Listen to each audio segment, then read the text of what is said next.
Catus, Maximus here. Just thought this would be interesting to make a little video about, even though I don't know the manufacturer. It looks like it had a little bit of silk screening right there. It's very vintage, Taiwanese. You can just see that right. Well, actually, I have it upside down. There you go. Interesting little Taiwanese logo. Early heavy-duty demolition screwdriver. We can easily see through the acetate, the square through shank, using an acetate handle. Modern demolition screwdrivers use nylon handles because it's a little bit more fracture resistant, and a little metal collar at the front here, so if you're doing prying duty, it's less likely to cause cracking on the front of the acetate handle. And then an interesting cap. I do not know if this cap is welded to the end of the shank or just somehow is just... The reason I say that is the acetate is flush here, so it almost seems like the cap was welded and then it was injection molded and then this piece was put on last. Do you like the square shank? This is obviously a smaller version, and today there are, I think, there are heavy-duty through-the-shank screwdriver sets. I made a video about a performance tool set like last year or something. The tip on this one's actually, it's good enough to be worth keeping. What we do also see here is a patent number, but it's only 4 digits. And the deal with this patent is it's like either the first 4 digits or the last 4 digits. And it's actually surprisingly difficult whenever you try to search patents when you only have some of the numbers.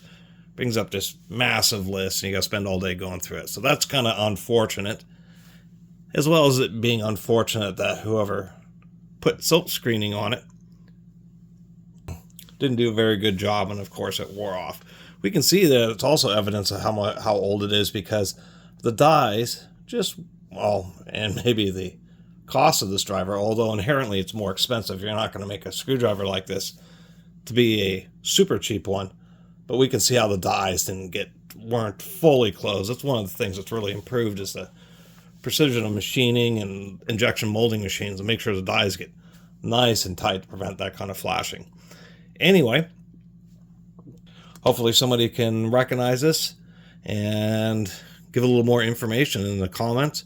But nonetheless, think it's kind of cool for one of these old ones. You would see one of these things in the store in the 70s or 80s or whenever this was made, and that would be a pretty cool screwdriver, kind of like a little both a mini chisel, as well as, if you have, it's a flathead, but if you have corroded or painted fasteners, rather than trying to dig them out, just put this on it, hammer it right into the painted fastener and be able to remove it. And I think it's kind of neat to run in the heavy-duty stuff. And besides the kind of odd metal cap that caught my eye, as soon as I picked this up, this thing is definitely pretty weighty because it has all that extra steel. So it actually has a pretty good feel for it, and I don't mind this. Well, it's an octagonal shape, but I think that's a pretty good shape. They probably should have made it 6-sided, just to give a little bit bigger flats, but otherwise, a pretty cool old school Taiwanese 3-shank screwdriver. And the reason this is, even though it's Taiwanese, is kind of neat is just to kind of to see that,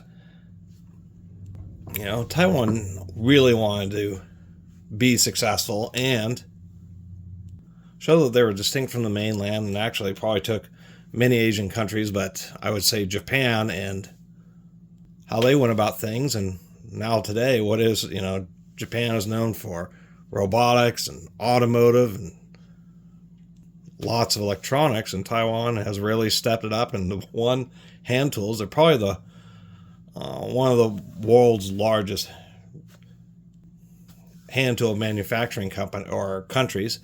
Probably right next to the United States, or even, maybe China overall does, but they are really stepped up there. And of course, most of the world's computer chips are made there. So it's kind of neat to see where they come from and actually see something old that kind of shows evidence of where they're intending on going. Anyway, thanks for listening to my rant or my blabbing. See you next time.